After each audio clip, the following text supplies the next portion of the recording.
Gravity is not a force in the traditional sense. That statement sounds wrong, because for centuries we were taught that gravity pulls objects together across empty space. But in 1915, Albert Einstein introduced a theory that replaced force with geometry, and in doing so, he changed physics forever. For more than 200 years, Isaac Newton's law of universal gravitation described planetary motion with extraordinary precision.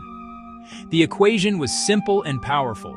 Every mass attracts every other mass with a force proportional to their masses and inversely proportional to the square of the distance between them. It worked. It predicted the motion of planets, moons, and comets. But Newton's theory had a conceptual flaw. It assumed gravity acts instantly across space. If the sun suddenly disappeared, Earth, according to Newton, would feel that change immediately. But how can information travel instantly?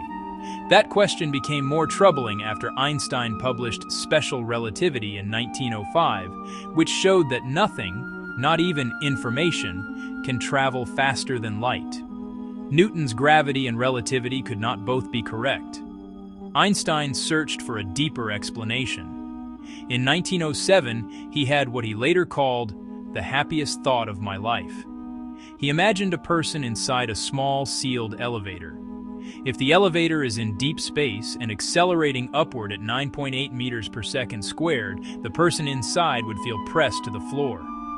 Now imagine the elevator standing on Earth's surface. The person feels the same pressure. From inside the elevator, there is no experiment that distinguishes acceleration from gravity. This became the equivalence principle, and it suggested something profound. Gravity and acceleration are locally indistinguishable. If gravity is equivalent to acceleration, then perhaps what we call gravity is not a force at all. Perhaps objects in free fall are not being pulled. They are simply moving along natural paths in curved space-time. To develop this idea, Einstein needed new mathematics. With help from Marcel Grossmann, he turned to Riemannian geometry, a mathematical framework where space can be curved and dynamic.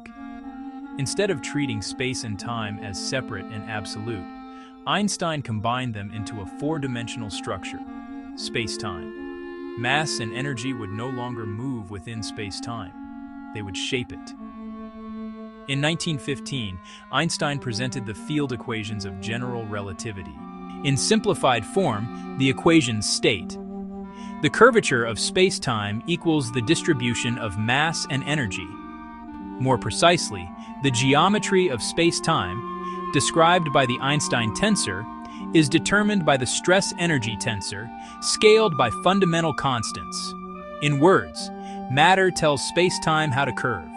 Curved space-time tells matter how to move. Gravity was no longer a mysterious action at a distance force. It became a manifestation of geometry. What does this mean physically? A massive object like the sun does not emit an invisible pulling force. Instead, it warps the structure of space-time around it.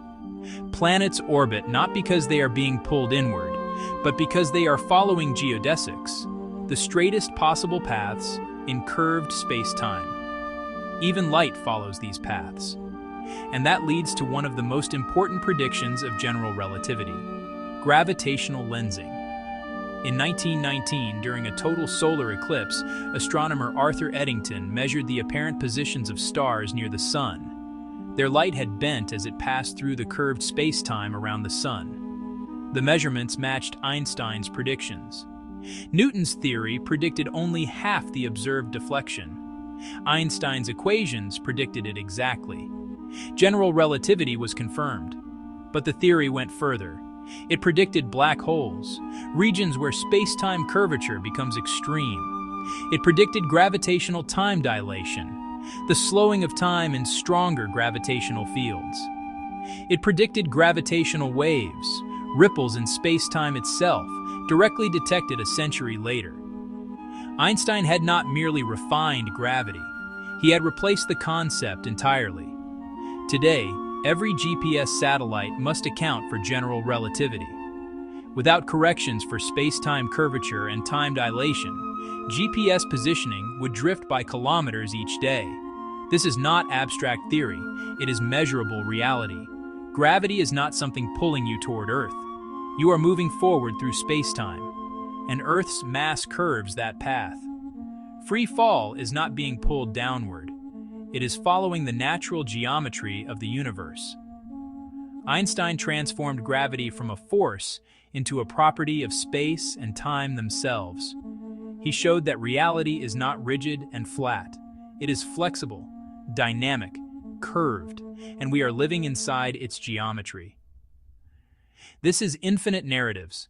Subscribe for more explorations at the edge of physics.